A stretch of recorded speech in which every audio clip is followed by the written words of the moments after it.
We'd like to say welcome again. And this is Saturday, and our podcast is here, the Gracious Hope Live Podcast.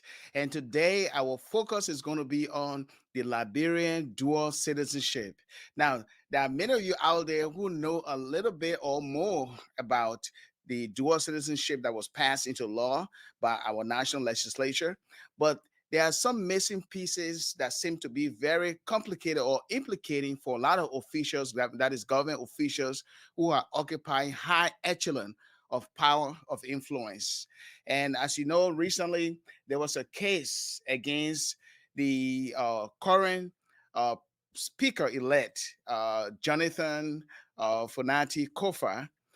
There was a UP case against him that was withdrawn by the Unity Party, but we want to know why that was withdrawn, and want to know what were some of the implications involved as we take a look at the law itself, and also let you know what is feasible for most Liberians in the diaspora when it comes to occupying certain position in the government, and what you can do and what you cannot do. I know for sure you can vote according to the new dual citizenship law, but there are some other things that we still have to work on. And today on our program, we have special guest, Mr. Emmanuel S. Wetty, and he's an eminent former president of EULA, and he has also been an advocate for social justice. He promoted the essence of why Liberians should stay in the United States. You remember the DED program. He was one of the proponents who met with high government officials, for example, Senator Kennedy and others, to have Liberians stay in the United States, and they were successful in getting their residential status or permanent residential status. And he had also been advocating the need for those who live out of Liberia due to the war and other circumstances of life to have equal say at the table in both the politics and the social structure and the cultural structure and all the issues involving our country, including participation in the political process. So, eminent Emmanuel S. Wetty is here as our special guest. Moreover, we have also our special guest, Mr. Austin Fala. Austin Fowler is an author. He has released his new book, "Diversity is the New Currency," and he has been a proponent of this new law, which is the dual citizenship law. He has been very, very critical of some of the elements of that law. And he will be here to tell us more about his recent article in the front page newspaper, as well as his perspective on why Liberians who are living in the diaspora should have equal access like any other Liberians who are living on the ground. And so our special guests are here, eminent Emmanuel S. Wetty and Mr. Austin Fowler, a U.S.-based professional who will also be here. And as always, we have Reverend Suarez Dede, who is the co-host of this program, Gracious Hope Podcast. It is Saturday once again, Mr. Dede or Reverend Dede, and welcome. How is it in Maryland It's today? The cold. weather? It's cold. It's cold. I'm wearing my African shirt. What is this? My Liberian, my Liberian African shirt. But it's cold. I'm sitting down in the basement here. But all is good.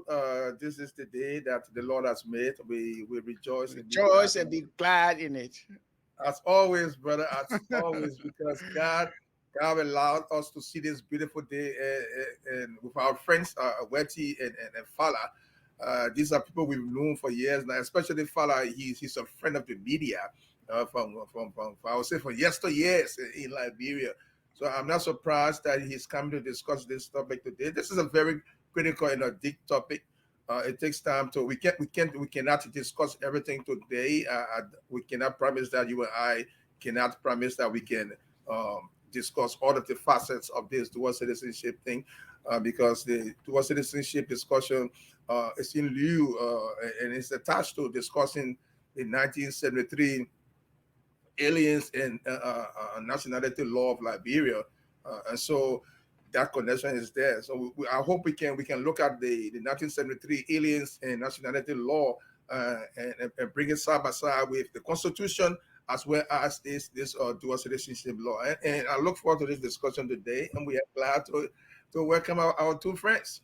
And welcome you too. How is your area, buddy? My area has been extremely cold, 5 to 7 of snow, feet of snow, and it has been very, very, very, very tough. And to clean, the driveway, Yeah. you got to wear the proper gear. But Uh, it is the United States. As Liberians, we always say, "I am in a cold," and and you that's are what we there experience, literally. as compared to those who live in California, Florida, and some Texas. other warmer Mhm. places in the United States. But I'm grateful for that. Something that struck me was that we have a whole community that is not yet made citizens, or they have not given us citizenship, but they have been working assiduously. Not only because Joseph Boakar's inauguration is coming up, the president elect, but they were making effort to clean up. Look at the Fula community. They were able to get dump trucks, Reverend Dede, to Mm. clean up the garbage. Look at the garbage all here. And it's very hazardous for people in the environment, but they were able to pay and get trucks to clean up, especially when they also sense that this whole inauguration are coming on, and we have guests coming from other countries. What do you think? I am impressed. I am elated. I'm just grateful to God. The message just sends Alex to you and I and others watching this involvement by people getting involved to clean the city. The message it sends to me is that the leader encourages the people to do for themselves what they can do for themselves. Let me say that again. The leader encourages the people to do for themselves what they can do for themselves. So, see, for instance, people have the ability to do what Mhm. they are doing now, Yeah. but maybe there was not the encouragement, that lead, that zeal from the leader to say we can do this and let us do this to benefit Yes. ourselves. And that's what I see happening today. Leadership, at least you and I know on the scripture and outside of the scripture, leadership means a whole lot to the people. Yes. God always send a leader. He always send a leader to steer the people from one place to another. When Moses left the stage, Joshua came. So God knows what he's doing with leadership. But if the leadership does not have the vision, Ellis, if the leadership does not have that mindset, that desire to push the people, then the people sit and just wait on you. So this is a clear example, Ellis, and that's my take on this. And I'm glad Yes, you clean our illustrate community us. and everything. And Yeah. also, our guests will soon be coming up here. And look at the first ladies. First lady, George Weah's wife, and President elect wife.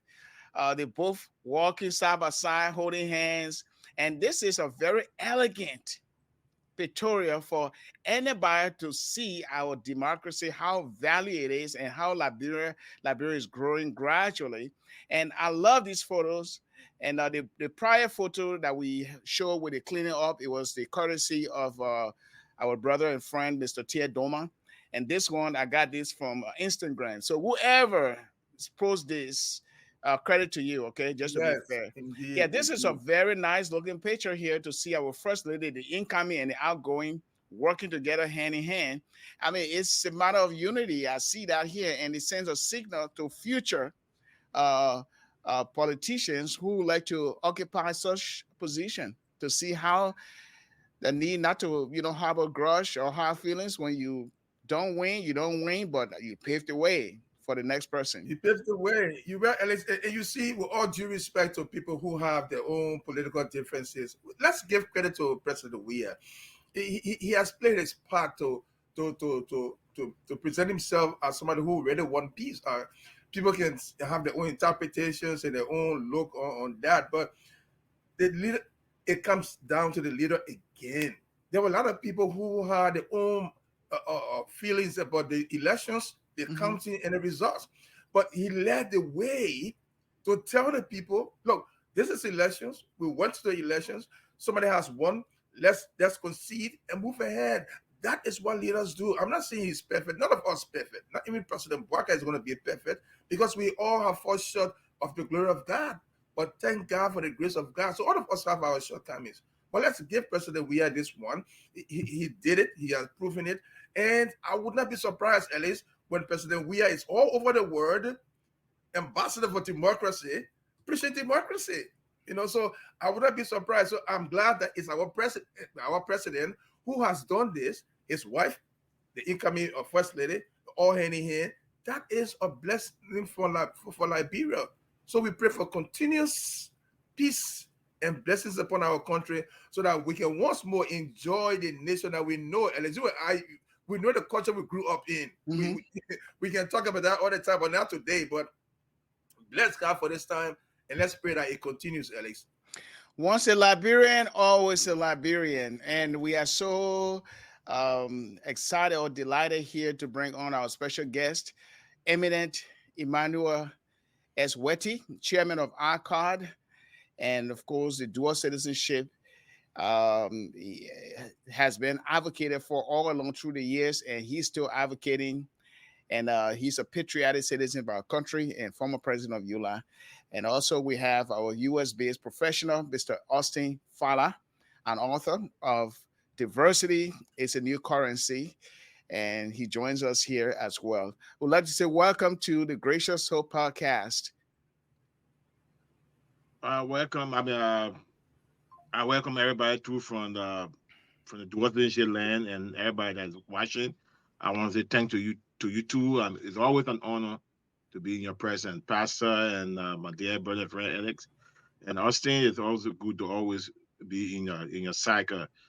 Today, with the grace of God, we will do the best we can to explain the law, the impact, our next direction.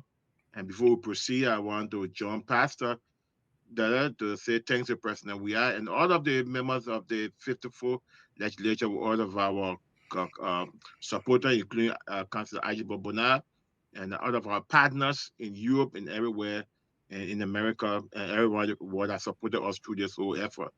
Now we're starting the train with the next step, and that's what we're talking about today. But thank you all, and I appreciate the time and opportunity.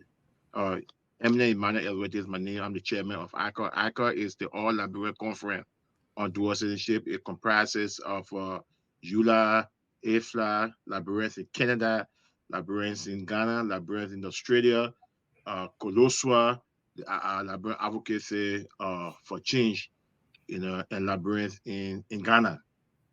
These book comprises the All Liberian Conference on Dual Citizenship, which we call in short ICAR. Thank you. Mr. Fala, welcome Thank to you, Gracious Hope Live Podcast. Dr. Red, and thank you, Dr. Red, and thank you, Pastor Derek, as well. Okay. I'm Okay. happy to be here. Mm-hmm. Good. I'm Well, happy to be here our listening in the midst listening of, audience. Oh, okay. Go ahead. You were saying something, Mr. Fala? yes, sir. I'm happy to be here in the midst of eminent Wetty, and I hope that our discussion today will center around the topic, and we'll give our best as far as we know, so Mm-hmm. that the listening public can understand where we stand on Yes. current issues regarding dual citizenship. Again, thank you very much, and I'm happy that Pastor Dede brought in our Creator, God Almighty, into the midst. So I'm very happy that we have God in our midst as we discuss these things, so that His knowledge and wisdom will flow through us as we inform our people. Thank you very much for the opportunity. All right. Welcome. Okay. Once a Liberian, always a Liberian. Is that really true? Because a lot of Liberians in the diaspora, they are very apprehensive about this new legislation. Of course, it was passed by President Weah, the outgoing president. And they still see that there's a way where Liberians are not totally free to exercise their God-given birthright and be active political participants. And this came to the surface again, or resurfaced, when Unity Party sued the current speaker-elect, Kofa, Speaker Kofa. He's a deputy speaker now. He'll be sworn in pretty I think this weekend or next weekend. Now, They challenged him that he has dual citizenship, and now they withdrew the case. And so Liberians are now like, scratching their heads, say, but how come? So for the audience here, let us get into this and weave out what is missing here. Okay, we understand there are certain positions that you cannot occupy when you have dual citizenship. And of course, we look at the speakership position, we look at other positions in government, and you guys will talk about that. So, what is missing here? Uh, Well, let me just say something. From the genesis of the advocacy that we all started, most of our friends said we should have a dual-in-law or any restriction. As far back at 2005, it was the standard thing. They said we shouldn't have no restrictions. 2012, they echo it. But in 2012, when we formulated the group, the ACO group, and began to actually advocate for dual citizenship, we went to Liberia. 2013, it was not easy. The resentment was too hard from our classmates, schoolmates, from our family, from our friends, and from everybody. And we started talking. Even lawmakers, we started talking. Then we realized that, look, we cannot have a dual citizenship with all free, with all no restriction. We realized that from the beginning. We said, look, it's not possible. And I want to say something that this idea of restriction and not restriction divided our group. There was one group that believed very strongly that either we have a law or we do not have the law. And fast forward, you saw 2020, we had a referendum. And because the same restrictions, in fact, the referendum restriction could not make you office boy or maybe a sweeper down the other side. It was very, very bad. And our friends here, they went against the law, but we supported the law because we believed that we wanted a law that we can all work with. In 2020, we were defeated. The referendum was defeated, or it didn't go through. So we came back and said, look, we cannot keep advocating that we don't want restriction. So we said, okay, what we can do, since it is the Alien and Nationality Law, and it was approved and adopted by the legislature in 1974, then of course, the lawmaker here can repeat the law because they made the law. They can repeat the law. So we started working, Councillor Ajibo Bonard, under the instruction of President George Manawia. We started working. We went to the House. We had the non-speaker Fanatic Kofa, Akaras Gray, and Kenny Wasso. We all met, and they went ahead and they put a bill together. The bill that came from the House, there was no restrictions. It was free, no restriction at all. The bill that came from the House. When it went on the Senate side, the senator said, look, we cannot pass a law that does not have restriction. They told us straight, we cannot pass a law. There got to be some restriction in this thing. And we went up and down, Our key supporters in the Senate said, look, we got to vote, but if we do not have some restriction, it will not pass. Now, you know our Constitution, if the Senate and the House do not have the same version, they have the conference. They have the conference and can come to some understanding. So at the conference, we agree on some restrictions just for the law to pass. We wanted something to pass. So we agreed that you can't be president, you can't be vice president, you can't be a member of the House, you can't be a member of the Senate. When it comes to appointed position, you cannot be defense minister, you cannot be minister of planning economic affairs, you cannot be executive director of you can be a governor of the bank. Those are the three appointed position, and elected positions would be the House and the Senate, the president, the vice president. So we compromise on that. We say, okay, look, advocacy is not an event, advocacy is a process. So they accept that. Then we can go in the next step and take out the restriction. So that's what we did. Mm-hmm. The House passed the law, and after the House did that, the Senate came. So the House passed the law on November November 22nd, 2021, and Mm-hmm. the Senate did their own in December. So then in 2022, we're going to wrap the whole thing out.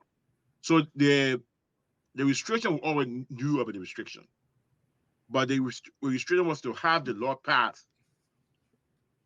So now that the law has passed, we have dual citizenship. Excluding these positions, Liberians now can get their passport, no problem. Mm-hmm.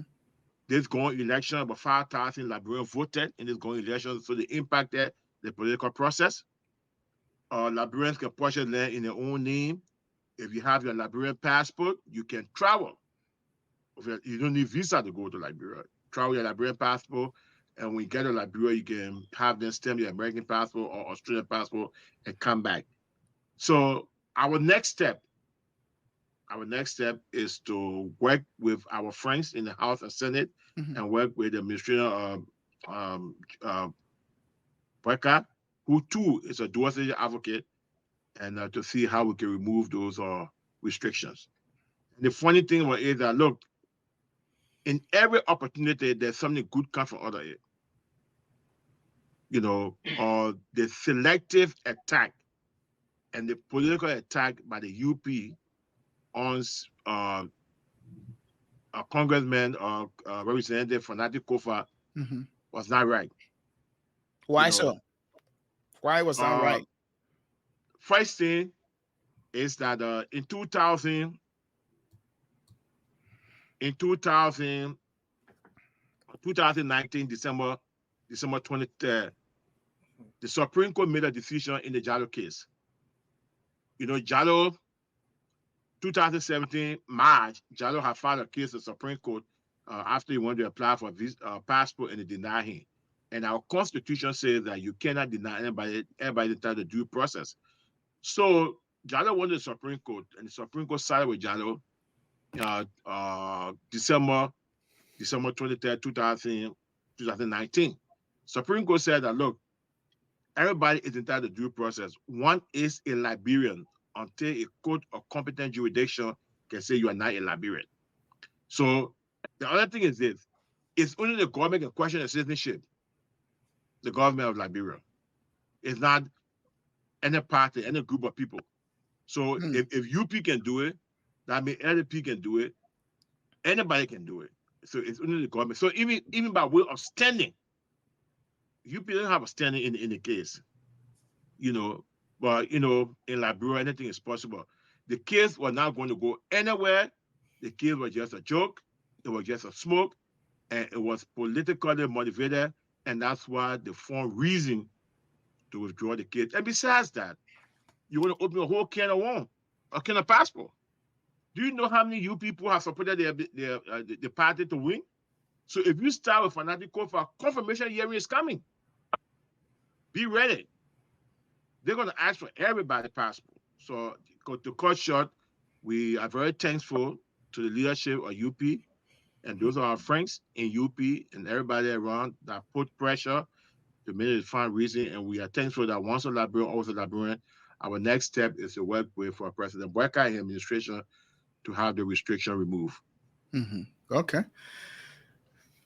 Reverend Dede, we have our other guest here, Austin Fowler.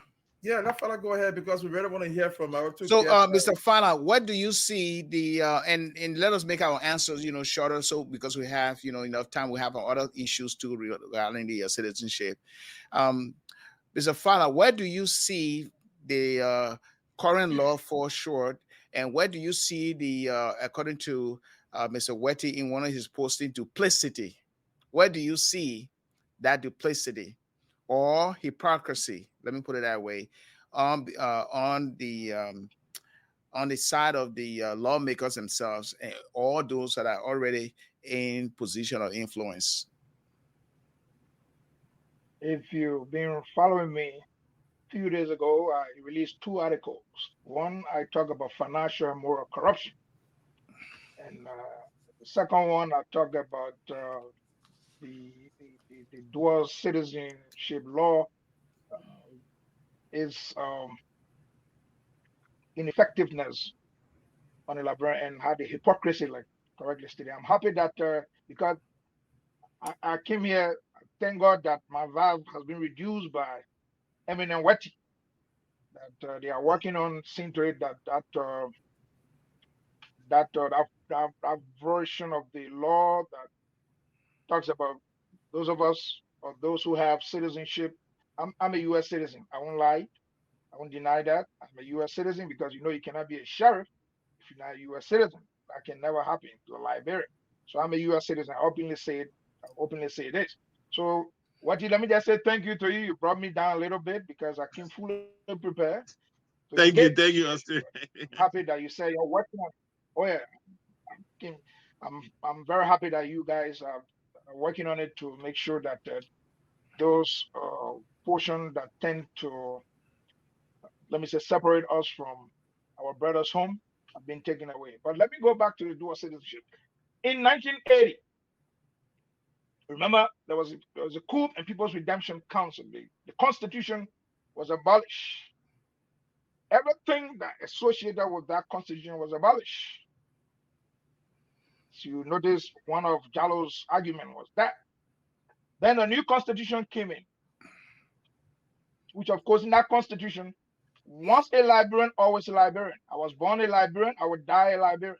That's taking other citizenship, other places. Some people don't like to talk it, but I will talk it. I know that one day I will face in the Senate, that question will come so that this can be used as I said it, that I'm a US citizen. Because of positions I've heard and positions I'm holding right now. I cannot be a non-US citizen to hold that position, to work with some institution here that I'm working with, the US institution. So I have to be a citizen to work with the institution. So I'm happy that I won't say anything more, but he just hit the nail. That's what I was saying in my two releases. Thank you, Eminent Wetty, Thank you. for Thank saying you. that you guys are working on that to remove that. So I won't be Thank going you. forward in discussing that anymore. You're working on that so that we can have the right to return home and contribute to all of what we have learned here. Liberia will benefit. We'll give it back. Dr. Ray is there. Our own pastor that is sitting there, and you are there. There are a lot of brains in this country that Liberia need, and we have to take those brains back home so that we can impart our social and economic well-being of our nation. Thank you very much. Um, That's wonderful. Thank you, Fala, and the eminent himself, Wetty. I'm asking myself this question: was that dual citizenship law necessary? Did we really need it in the face of our constitutional provision that we already have?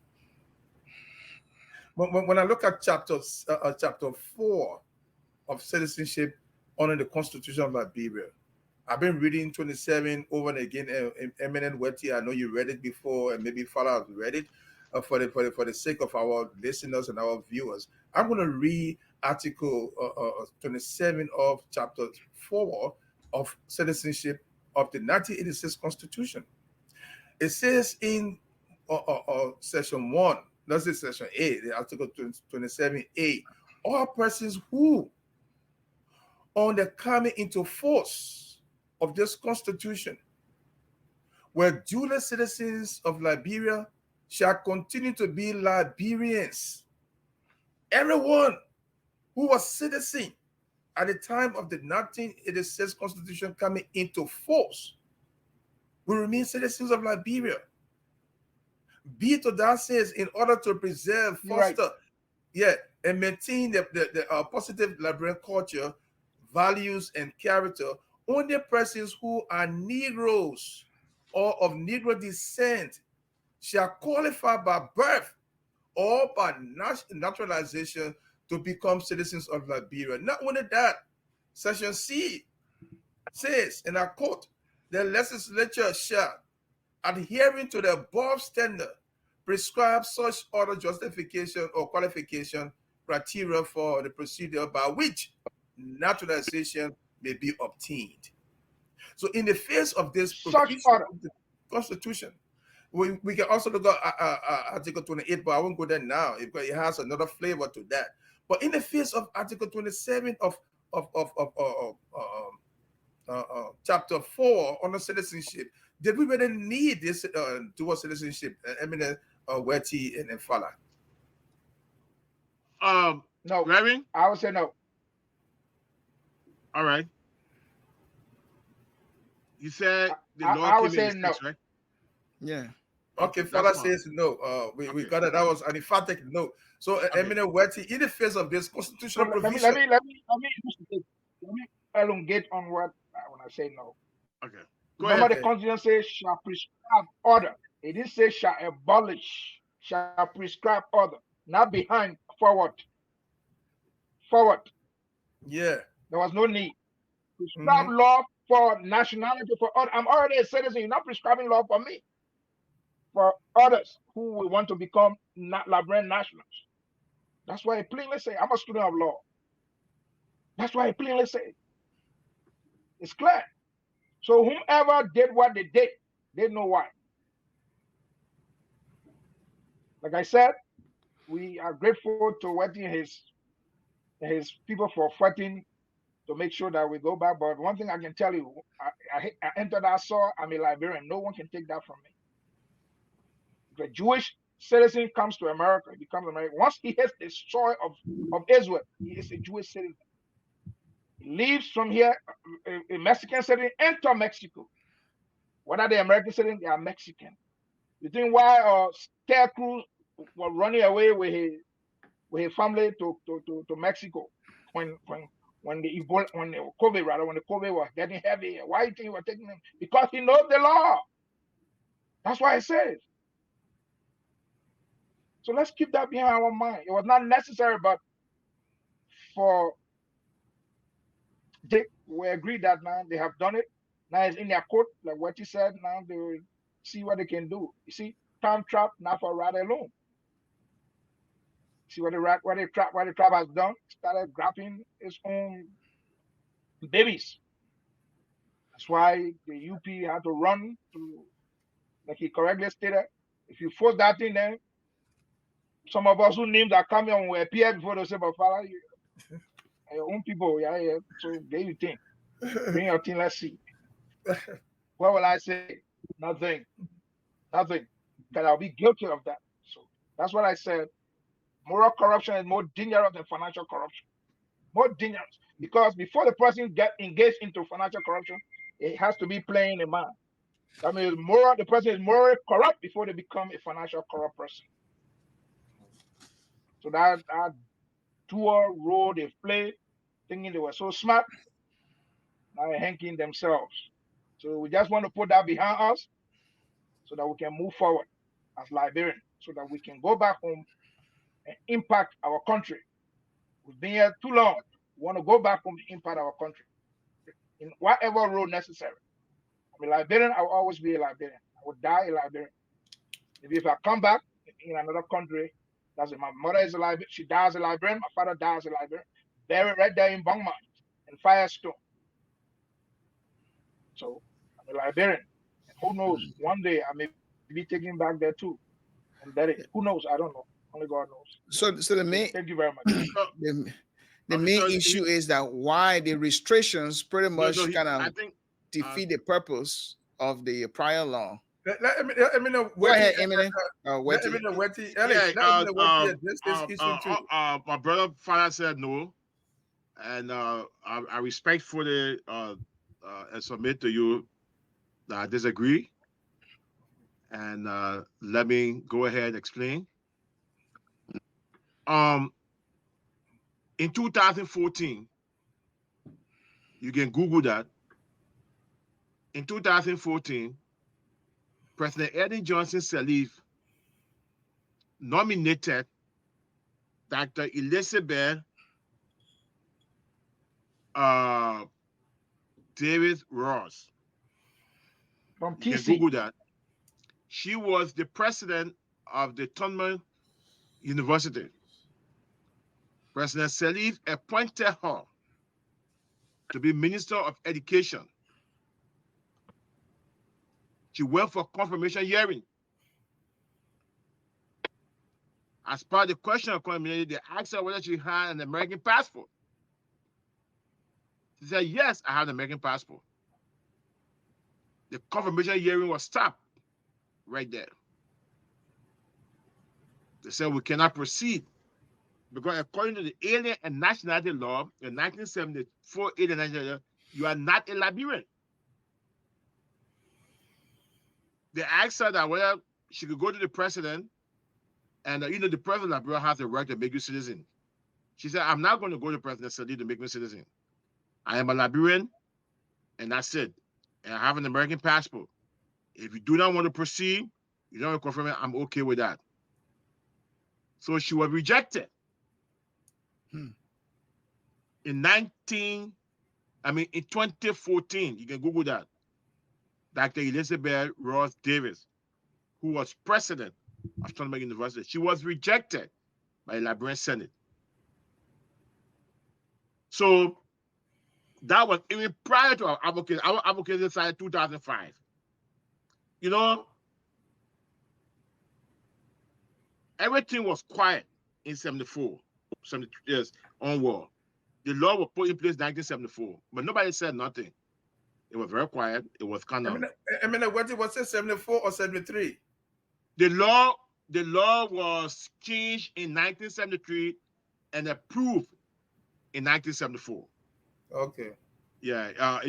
Look for the Alien National. Yeah, it was changed in 1973 and approved in 1974. It was finally approved in 74.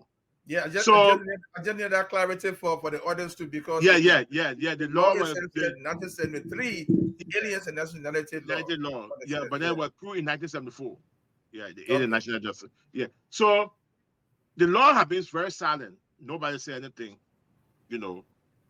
But when the chancellor became president, our people begin to use the law. That's how the whole thing started. So, according to the Alien Nationality Law, you are not a Liberian. And they begin to apply the law. And there were a lot of people, if I remember, someone was made Minister of Foreign Affairs. I think Captain Money Captain, somebody, I don't know the name. And then they So said, money captain. yeah, I think he or someone, I'm not sure. And they said that he was not a Liberian. He had to go to Bassa, it's on a court to bring a document to show that he's a Liberian. But the one that I can speak on directly that I witnessed is Dr. Elizabeth Davis from Tubman University. So the law is actually there. It is the question, when do they use the law? They use the law selectively. They use the law to target certain people to use the law as a political weapon. And we said, look, we can't keep doing this thing. You can't keep doing this thing that when someone comes up with the skills to help the country, you bring the law up. When that person is just eating with you, the law does not exist. And that's what we saw. That's it. The other thing that we are missing, in Liberia, a woman does not have the right to pass on citizenship to a child or her children. It's not our law.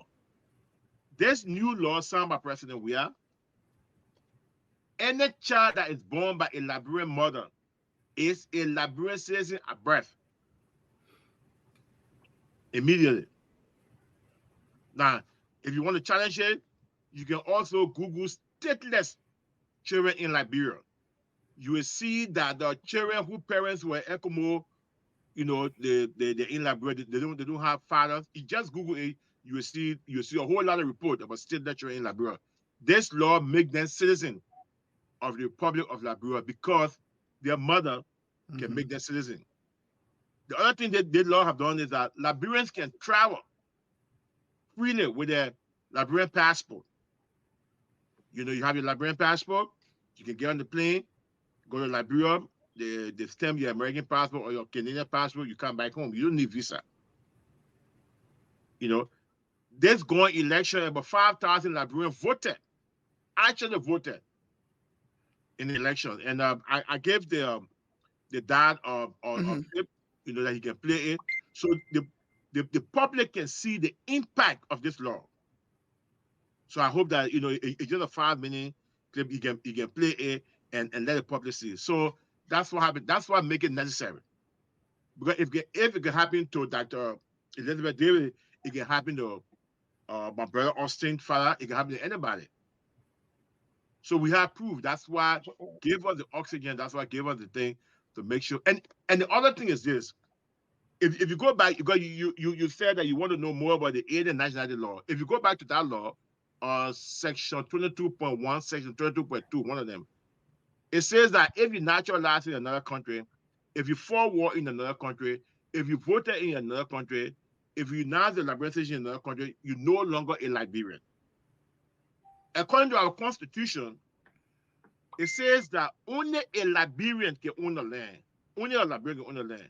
Therefore, if you are not a Liberian, legally, you cannot own the land in Liberia. Hmm. So people are losing their land. So these are all the things that give us the engine, give us the energy, give us the oxygen to keep advocating. But we are thankful that we have a law. It may not be the best thing, but we have a law, and we're not trying to correct it to make it right. I So always tell my yeah. before my brother comes in, Ellis comes in. The Constitution is clear. I'm trying to take about the provision now, but I have to go back to the Constitution and find a specific provision and provide it. I hope I can do that before we leave. The Constitution provides that there should be no law that supersedes the Constitution. So anything that is beyond the Constitution is not void according to the Constitution. So whether the alien nationality law or the person you talk about that was appointed, and that she was right, she was all right. The Constitution says once you are a citizen before the Constitution come into being, you are a citizen. So she was right. She was right on the point. So that law, that alien nationality law, you're right. It was mute. You're right. It was mute until people started evoking and the rest of that. That is a salient point. But the Constitution is clear as to who is a citizen when this whole document came into being. So the law that bars people from being citizen because you have another passport is beyond the constitutional provision and stipulation. Pastor. That is the reality. So this is the argument people have. So this is the opportunity to bring it to you. So yes. And Pastor, you are right. You are absolutely correct. We ourselves see the contradiction. But what people do not understand is that you and I can have an academic view of the Constitution. Only the Supreme Court can interpret the Constitution. So if anybody felt disenfranchised, they should have gone to the Supreme Court. And the Supreme Court is going to interpret the law for us. You see? So that's what Jallo did. but Jallo was but the what only Jallo person. did? Huh? Yeah, What Jallo Jallo did did? that. Yeah. What Jallo Jallo did? challenged. And exactly. Jallo challenged the due process. Because when Jallo went for Yeah. the passport, they denied him. Jallo said, but you can't deny me. The Constitution provides due process. So Jallo challenged that part, that he now had due process. So just what Jallo did, anybody can do the same. They can challenge the constitutionality of the law. They can do that. I mean, we can all sit there and talk the academic part, that's fine. But if you strongly believe, the law is incorrect, then you can challenge it. I was denied Liberian passport when I applied. I was Yes. denied Liberian passport. But when I pick up my phone, I'm not going to call the name. I spoke to 3 persons in the government of Liberia. I challenged them. The next thing I heard my phone ring. One lawyer passport is coming. The Yes. next thing Now, I was told when I pick up my passport. I pick very up good. my phone. I spoke to 3 persons. Good. So that means the law, you see us saying, right now, your statement is a confirmation the law was there. But you place a call to somebody of interest who realized, oh, wait a minute. This man who's talking, he's very sound. He has the resources. He can challenge us. So look, to avoid everything, let's have it quiet and get your passport. It didn't happen in the case of Jallo. Jallo said, "Look, you deny me. I'm going straight to the Supreme Court." So you see what you did? You did a lower version of what Jallo did, because you caught three key people in the government that realized that, oh, this man who talking Austin, father, he's not a small potato. You don't want trouble. Let take care of the man. Let him go away. But if you have gone to the Supreme Court, it's going to be the same that what the board did, So Jallo that's did. why I challenge them. I say I Yeah. will follow Jallo's step to the Yeah. Supreme Court. Very I good. want my So passport, and my yeah. passport So came. you They called me see, back. yeah. That So was when you three made that key persons, statement, at yeah, ministerial level. yeah, I Three. understand. You see, we are all confirming why the law needed to be changed. Because what No, if but the, but what I I'm mean, saying is I that say, what happens if someone does not have money, like, or who is not that's known what I'm of this? saying. Jalo, I mean, Austin, we're So coming to the what same Dada thing. is saying that why even go through all of that? Why should we even go through all of that? Why? Yep, Why should we go yep. through all that when the law is the law? The country is the No, supreme law of the body. if It says once a Liberian, always a Liberian. Why yeah, should these but guys go? if the law, Anyway, if like I said, okay, I want to commend you. I want to commend you, Wetty. You are doing a fantabulous job, and we must honor you and your men for what you're doing. And I hope thank that you. those people in the Senate, because the horse is good in the Senate, will see reason. Will see reason because you and I know people who are citizens. We know You see, plenty of them. Austin, Eminem Wetty is not an issue here. He's trying to help Liberians I enjoy know the no, it's not citizenship an issue. here. I just say that I Yeah, commend he and yeah. his men. He's not an issue. That's why I said I came fully prepared, but he just he Okay. diluted. Now, for me, the issue that I have is the Yeah. restrictions here, particularly the positions that you cannot occupy. Now, there are a lot of people who are saying that the current speaker should not occupy that position because they're suspecting that he has a dual citizenship. And so that's why I motivated UP, the party, to sue for him not to assume that position. But we will get to that. Let us take a break right here now. And if you're just joining us, this is the How do we Gracious share Hope this Live show? How do we share podcast. it? My name is Pastor Alexander Red with a co-host here, Reverend Suarez Dede. We'll be right back. Please don't go away. We'll be right back. How Please do I don't share go the away. show? We'll be right back.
Okay, so we are back. Please share our link, okay? Share with your friends and your family members so that they can be a part of this podcast.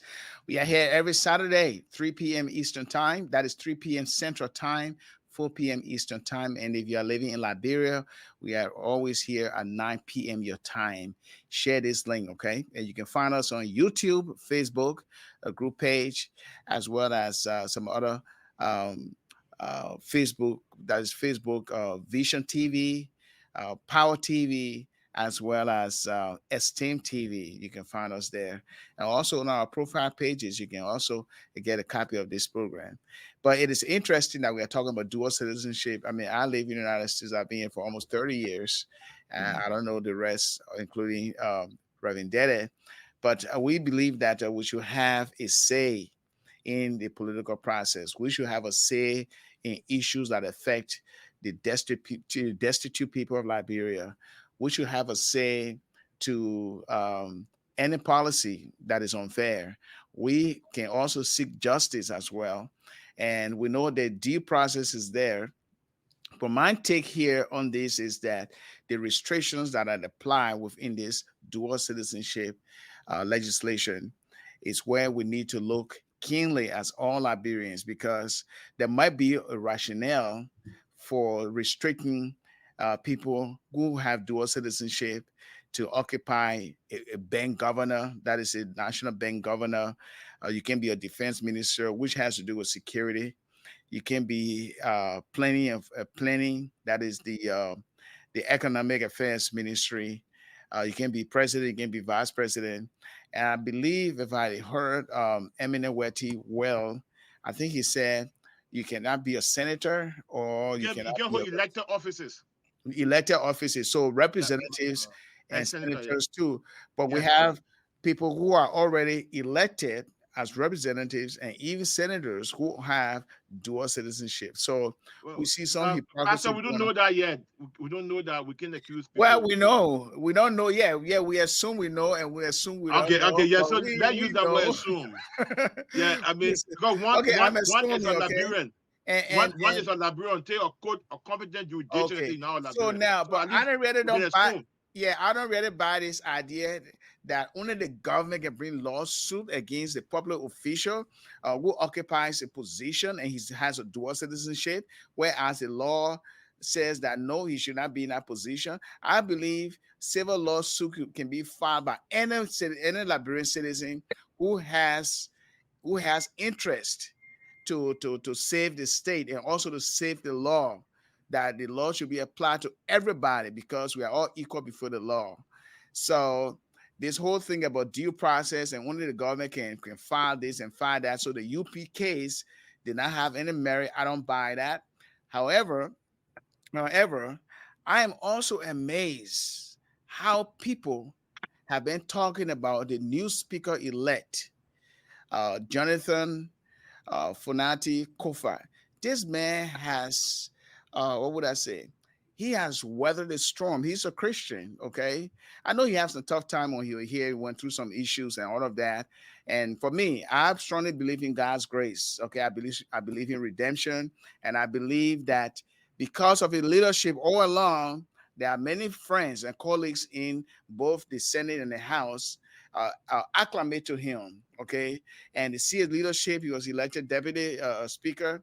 He was elected by his constituents, and now he was a deputy speaker. Now he's a speaker. He went through a lot. Can you imagine all the expulsions, the newspaper headlines on this man, spotlight on him? But I'm just amazed by his spirit. He just weathered all through, remained silent, and kept his focus. I mean, there's something about Speaker Kofa that I am very, very, very fascinated to know. And also, we see Senator Kanga Lawrence, who also became the first female to be a pro temper. She said in her speech after she was sworn in, she said, "I wish my late husband, was here to see this," and it was sad, but it was a bittersweet for her and her perseverance and her endurance all through the political season. People had a lot of things to say about her, but she's on the winning side, and I just look at the tenacity of these two people, how strong they are in their faith, and they just weather the criticisms. What do you guys think? Look, Alex, Yes. Alex, we all Liberians. There is something that can really bother me is that we speak. I say we, including myself. I want to say that. I want to, we speak with authority. We speak with knowledge. We speak that we have control over the issue. Yet we don't have the facts. Hmm.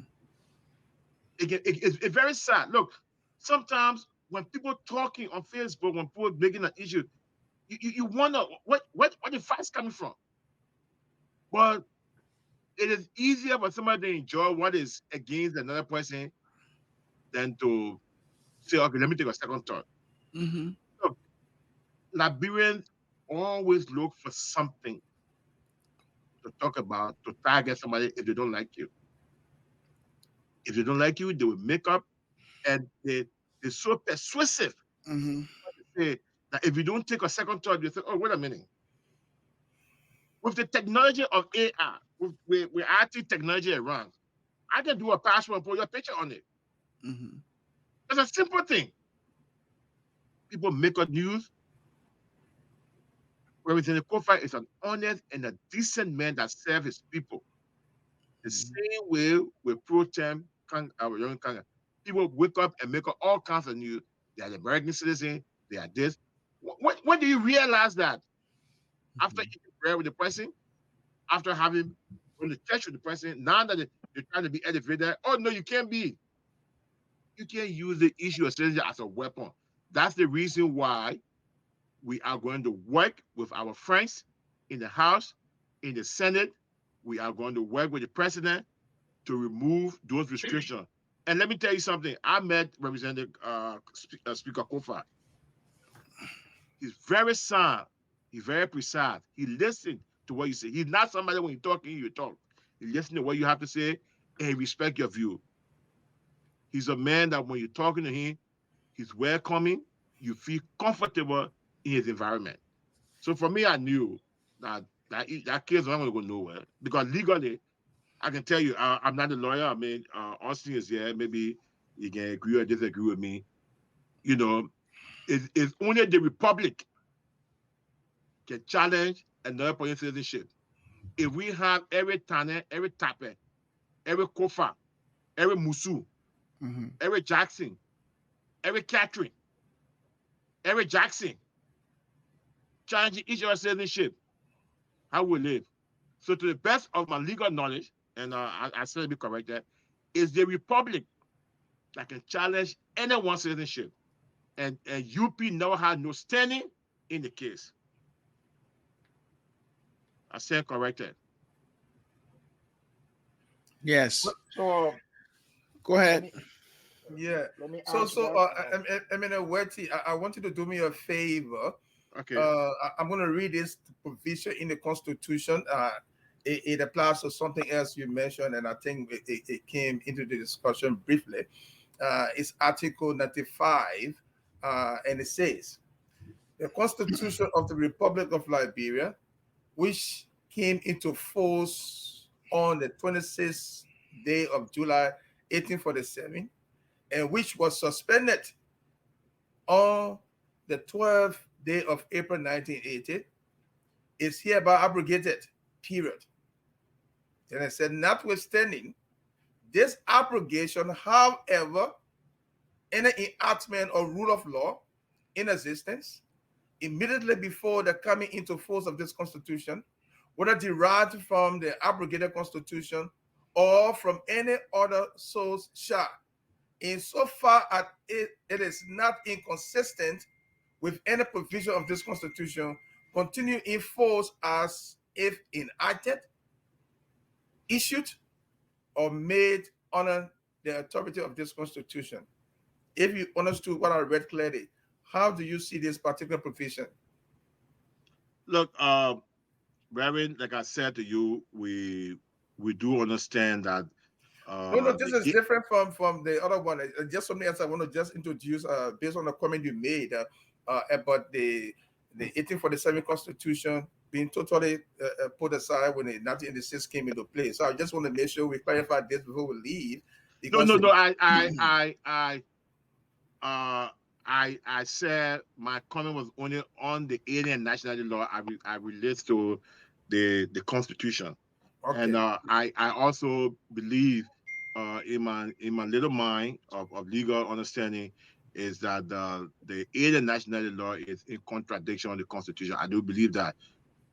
But until we can have the challenge and the resources to go to the Supreme Court, you know, um, we can find another way out. And let me, before my brother Austin come in, when we met in 2012 in Washington D.C., we developed we developed four paths to resolve the issue of dual citizenship. One, was to ask the president to issue an executive order not to implement the alien nationality law because only the president can execute the law. We met President Salif and she said no, she couldn't do it because when she leave office, the next person could stop it. She didn't want that to happen. I said, okay. The next thing we had was to go to the lawmaker to repeal the alien and nationality law, which we were on. The other thing that we're going to do was to challenge the constitutionality of the law, which Jalo did, but Jalo only got the portion of due process. The final straw to this whole thing is through a national referendum to redefine our citizenship law. But let me say, advocacy is not an event, it's a process. We got to do it small, small. Because the people themselves have their own resentment against us. And they are the one in power. So we have to gradually work our way. Right now, I can tell you, when we started in 2012, we went like 2013, the welcoming news that we got then is not as today. Today, Liberians have accepted the idea that once a Liberian, always a Liberian, even though they got question on the loyalty, but the resentment is not that high. So we think with the current leadership, we can gradually get all of the restrictions out, and maybe the next leader in the advocacy will do a referendum, and we can have it as a permanent law. That's it. That's the hope. That's the plan. That's great. That's great. Yeah. That's great. That's great. You the pastor. So, Moses took the children of Israel from Egypt. He crossed in the Red Sea, but he didn't enter the promised land. Joshua did. So we have dual citizenship. We'll try to work the restriction out. Another person can come after us and carry on the referendum. Advocacy is a process, not an event. We'll do the best we can. That's true. I mean, that's true. Somebody just sent me a text because we keep making reference to this Jallo case, and the person sent me a text asking what was the Supreme Court's decision. So in a decision in a 2019 decision, the Liberian Supreme Court found. Yeah, go ahead. I mean, I want to read. December 23rd. December 23rd, 2019. Yeah. The Supreme Court made a decision, and I let you know in my little time, summarize it. Yeah. That Jallo is entitled to due process. You cannot deny him, and anybody, you cannot say somebody is not a Liberian. Only a court of competent jurisdiction can say you are a Liberian. So the Supreme Court ruled that everybody is entitled to due process. So even if you go to Liberia right now and you show your American passport, you show your Australian passport, you still a Liberian. Only a court can say you are now a Liberian, not just anybody. So pretty much that's the decision of the Supreme Court. It will run up December 23rd, 2019. Wonderful. Thank you, Emene Weti. So just to add to that, this is what the Supreme Court says. We reiterate that Article 28 of the Constitution mandates that there must be a hearing before deprivation of any right or privilege may occur. Section 22.2 of the Aliens and Nationality Law, on the other hand, provides that loss of citizenship under Section 22.1 it's automatic. It's automatic. Yes, exactly. So result solely from the performance by the citizen of the acts of fulfillment of the conditions specific in that section. This, in our view, connotes automatic loss of citizenship without resort to any judicial proceedings to notify or cancel the citizenship. Clearly, the Supreme Court continues, clearly, Section 22.2 of the Aliens and Nationality Law is in conflict with Article 28 of the Constitution, which guarantees to due all process. The right to due process. Yes. And we cannot imagine how this conflict can be reconciled. So that's just a portion of the Supreme Court. We want to make sure we read that for people to see for themselves and hear for themselves. I mean, Pastor, you got it extremely right. And this is where most of our people, some of our people say, oh, but the Supreme Court ruled. So why you got advocating for dual citizenship? Great. The Supreme Court did not rule on dual citizenship. The Supreme Court ruled on what? Due process. Due process. Exactly. And I'm telling you, it was extremely difficult to get it in the mind of our people. Oh, you guys don't need dual citizenship. watching the law. The Supreme Court, we are all Liberian. That's true. But the court is saying that it got to be through what? Due True. process. So the Yes, court got to reaffirm that yes. you're Thank you. Liberian. But Yes. I see some conflict or So, friction going on when it comes to the politics, Alex, let me especially get. I'm those sorry. Let me. Yeah, You let, ask let a Austin question. come Liberians, in. Let me Liberians who will be answer. leaving from the United States to move back home, and they have the skills, the talents, and the abilities, and they want to occupy a certain position to for the interest for the sake of the country, and this law will somehow restrict them from certain positions, and I see that like a battle that will be coming up. But I mean, as ACORD is working to see if that those restrictions can be removed, that'll be fine. Hope that will work. Go ahead, Mr. Fowler. His screen is frozen. Mr. Fowler, Austin? Austin. Alex, just to add to what you say about the pro tem and that of the speaker, what the storm that the brave to get to where they are. We must commend them for doing that. I think I discussed this off camera some time ago. That when the date, and I was one of those who were high on the speaker, and I've been writing things, but come to realization that he fought high in his speaker. So we must commend him for his bravery and what he has endured to become the speaker of our land. We must commend him for that. And back to what Pastor Dede was talking about, the due process is what the and for one to lose his or own citizenship on your own accord, you have to appear before a consulate, and declare your own intention that I'm no more a Liberian citizen and turn over your passport, whatever. Then you can do that on your own. So the due process is correct. And part of that is when you do it on your own, it's part of the due process. So again, thank you very much for the opportunity. And what as I told you, that's why I'm not talking because you just when you started talking that portion of the law will be revisited. I just went. I said, okay, let me just not get too Thank you, engaging with and my different like umbrella I here. told What you, you I really admire your writing, and I will just hope that you can put a piece out there for us, that we're working on that. So that will be your contribution. But I really follow for your sure, writing, and no, I I just really I wrote really appreciate your that writing. here. You'll see that in maybe before the end of the day or tomorrow. Okay, then. Commending Thank you, you and boss. your group for championing it. I will call you Thank and you will give me the information. I Okay, will write thank you. something on that. Okay, we appreciate you. Okay, this is how we Okay. conclude our podcast for this We Saturday. finished already. We just started. We just started, huh? The party is over. Well, the podcast is always here, and you can watch previous episodes if you go to our website, graciousHopeFellowship.com. Just click the podcast button on the website, and you can watch all the previous programs that we've had here. And we look forward to have more discussion on this. And one thing we might be able to invite you guys one more time would be, hey, the CDC is up for what another political battle in 29, Mhm. and can the speaker be a candidate because Joshua is out, so can he be?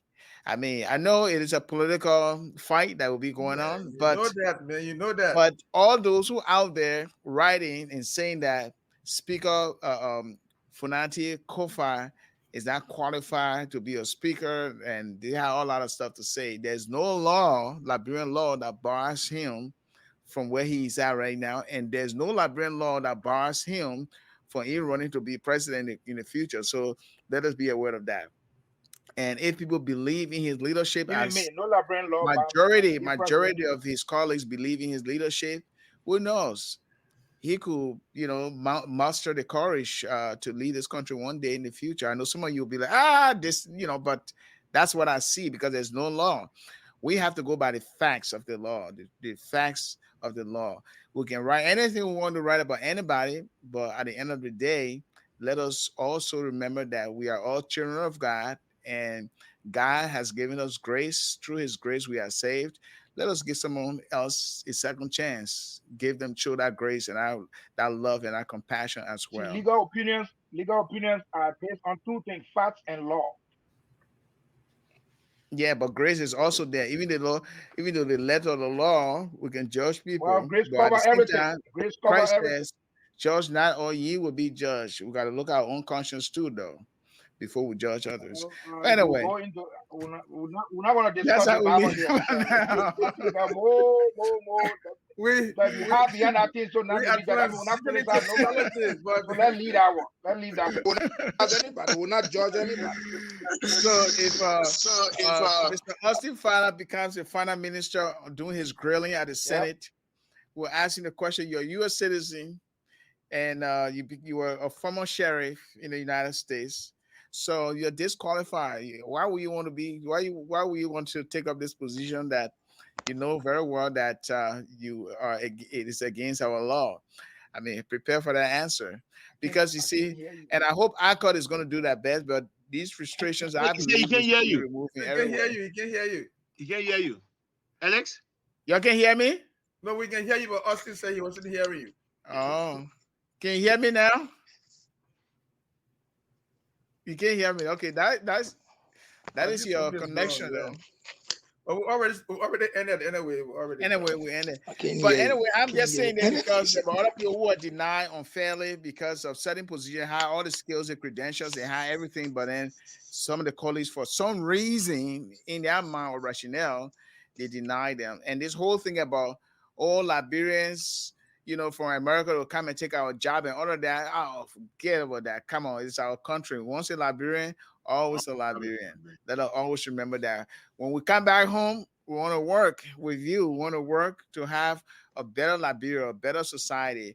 And other what we learn here, we want to pull it into the younger generation. So let us give each other the chance to understand that we are all saved by God's grace, and we all want to contribute to our country for the better. Eminem Wetty, thank you so much for coming on. We'll call on you again as always. We appreciate your time and resources as well that you dispense in advocating for justice, because that's what you advocate for. You want to make sure that individual Liberians exercise their rights and enjoy the privileges or the rights that they have under the law. So we'd like to commend you for that. And thank you for coming. And thanks to all of you who are listening. Share our link with your friends, your families, and your loved ones. Just click that button, share, and share it, this podcast. If you have any questions, you can send us a note and we'll respond. Thank you. And on behalf of the co-host, Robin Swat S. Dede, we'd like to say see you again, and we'll be back here next Saturday.